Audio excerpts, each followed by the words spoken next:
Okay, hi everyone. We are going to talk about mindsets today. So today, I will explain different types of mindsets that people can live in or they can have. And I will also provide definitions, examples, and questions to reflect in your own learning about mindsets and where you think that you and those in your life reside. So whether you think you have a certain type of mindset or even people in your own life, what you think they can kind of have, and we'll also learn how to see that and implement that as teachers into our students and help them be able to have a healthy mindset for them in their learning and in their future and in their life. So we're first going to talk about growth mindset.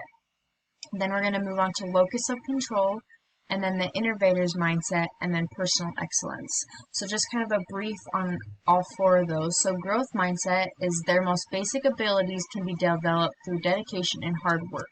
So in growth mindset, we have a fixed mindset and a growth mindset. We'll get into that later. But growth mindset is basically that they can adapt and grow their mindset. Locus of control is the extent to which people feel that they have control over the events that influence their lives. So whether or not they think that something influenced their lives and how much it affects that. Number 3 that we're going to talk about is the innovator's mindset.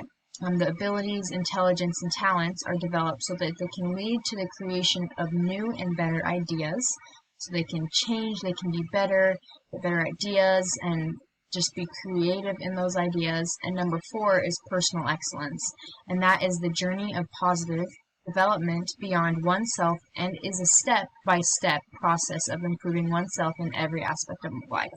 Personally, I love this one. I love personal excellence and how we can instill that in our students, and as teachers we can show our students that we have personal excellence and that we can show them how to use their own personal excellence. So why? Why is knowing this information important? How can it help us? How can we use this information to our advantages? And how will this help our students or us as teachers? So I'm going to pause and take a moment for you to reflect. Okay, wonderful. So first we're going to learn about growth mindset. So I'm going to pause again, and you're just going to kind of, if you know about growth mindset, you're going to write your opinion or thoughts, any thoughts you have about growth mindsets. Okay, perfect. So growth mindset, like I said before, it's the most basic abilities can be developed through dedication and hard work. So here we'll see a bigger definition. It's you thrive on challenge and you don't see failure as a way to describe yourself, but as a springboard for growth and developing your abilities. Your intelligence and talents are all susceptible to growth. So basically, growth mindset is you have what you're born with, but you can make that better. You can grow talents. You can get better at something. It's basically practice makes perfect. Growing and being better. And an example, one of my favorite quotes, growth mindset quotes, is I haven't failed. I have just found 10,000 ways that won't work. It means that you're getting better. You're trying.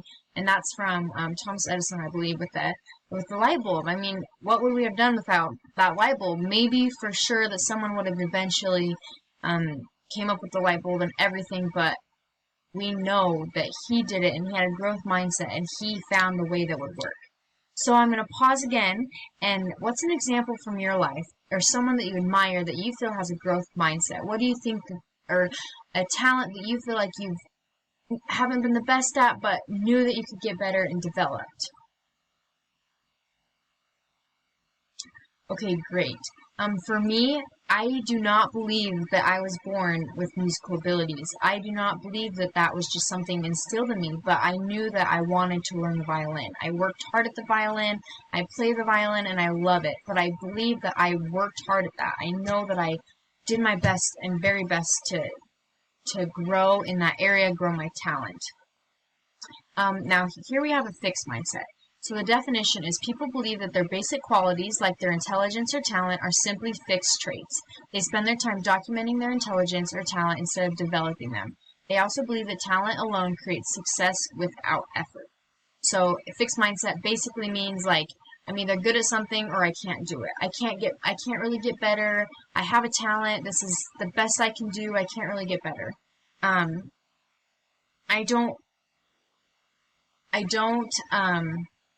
there's no harm in thinking of a fixed mindset, but it doesn't get better. I mean, there is some harm, but if there was a student that comes into your classroom and says, I am not good at math, I cannot learn math, that is, I believe, a fixed mindset. I think that they think that they can't grow, or they've been told that they can't grow that talent that they've been given.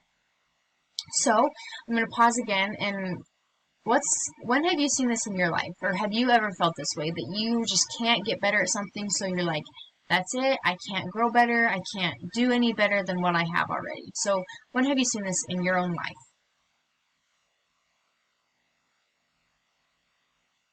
Okay, so I'm going to go a little bit more in depth about growth versus fixed. So growth, our talents are learnable and you are capable through practice, and basically practice makes perfect. A fixed mindset is more of traits are unchangeable, and you are born with what you have and you cannot get better. So basically you are born with the talent, you can't grow it, you can't expand that talent, it's just what you were made to do, and that's it. So some teacher attributes, things that would help you as a teacher, is show your students that it is okay to mess up and make mistakes. It is okay that mistakes don't define your students. They don't define that one kid, even if they do make a mistake. And how can we make it okay to our students that mistakes are normal? The student is not the grade. That is so important. The student is not the grade. So I'm going to pause again. And do you think that we have control over what we can accomplish? Do you believe that you have control over how good you do, or if you had control over how bad you did on a test? Okay, now the next thing we're going on to is locus of control. And I'm going to pause again, and what is your opinion or thoughts about locus of control? If you haven't heard anything, just do your best at seeing if you can kind of think about what you think it means. Okay, great. So locus of control refers to the extent to which people feel that they have a control over the events that influence their lives. So a definition basically means you have the belief that you can control over things that happen to you. So for example, there's internal and external locus of control. There's two different. And in internal, this is that you do have a belief that you can control over things that happen to you. So, for example, I can control my grades. I do this by completing the requirements for the class. Whether that's I did it on time, I did all the requirements that I could. So what's an example of your life? What do you have control over in your own life? Okay, great. So next we're going to go on to external locus of control. This definition is your successes or failures are beyond your control. You have no control in your life. An example is I cannot control what other people say or how they feel. That's true. You can't. You can't control on how they feel. I mean, maybe you can affect them. You can, but you can't. Deep down, they feel how they feel. You can't control that. So, what is an example? What do you have no control over in your life? What external locus of control do you have in your life? Okay, so here's kind of a verses of the both internal and external. So internal is there's hard work involved. You're only to blame for what matters, and you take responsibility for your actions. Now I want to infer that internal and external, this side is not always bad. I mean, luck, and external bases on luck and fate and other people, and you have no control over what happens. But I'm not saying that external is bad. I'm just saying that if you go through life saying it's not my fault all the time, sometimes it can be. Sometimes you can be the reason that you got a bad grade. Sometimes I say, oh, I didn't study as hard as I could. That's my fault. That's an internal locus of control. But an external is saying, oh, the teacher is the one that did the bad test. It was so hard, we didn't even learn anything. That's more of an external locus of control. Okay, so the next thing we're going to talk about is the innovator's mindset. We're going to take a minute, and what do you think an innovator's mindset means to you? What does that mean to you? Okay, perfect. So, innovator's mindset is the belief that the abilities, intelligence, and talents are developed so that they can lead to the creation of new and better ideas. So, example, I can make this better. I can change something and I can improve it. So we're going to take a moment, and can you see an innovator's mindset in your life? Where have you been able to see that?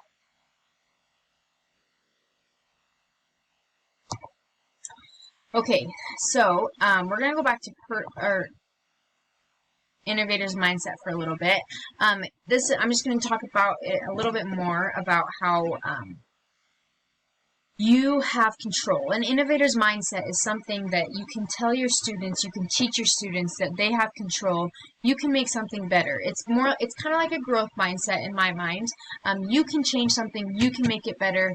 You can take something and make it better and create more things and have new and better ideas.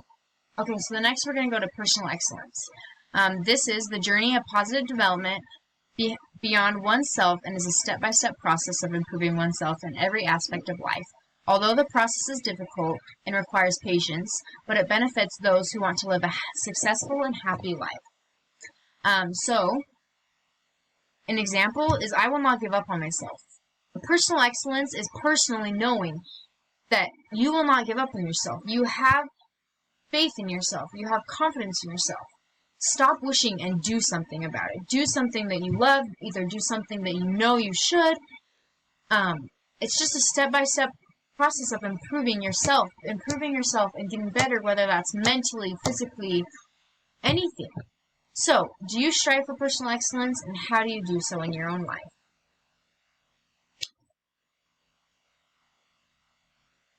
Okay, so here is 5 keys that will help your personal excellence or help you help your students. As a teacher, you have to relay these on to your students. You have to let them know that you care about them and that they should care about themselves as well. Number 1, never give up on yourself. Never relinquish your power. Don't resign on being mediocre. Give up comparing yourself. Give up seeing life as a winning or losing proposition. Never give up on yourself. Get better every day. Number 2, demand more. Everything you do matters. Learn more than you know yesterday. Be better than you were and venture away. I think that one's so important. The students need to demand more learning, more help, whatever it is, but they need to know that they can demand something for themselves if they need it. Number 3, you are who you choose to be. Stop wishing and do. Change the status quo. Get the life that you deserve. Remember, you are the person you want to become. You just can't see it yet.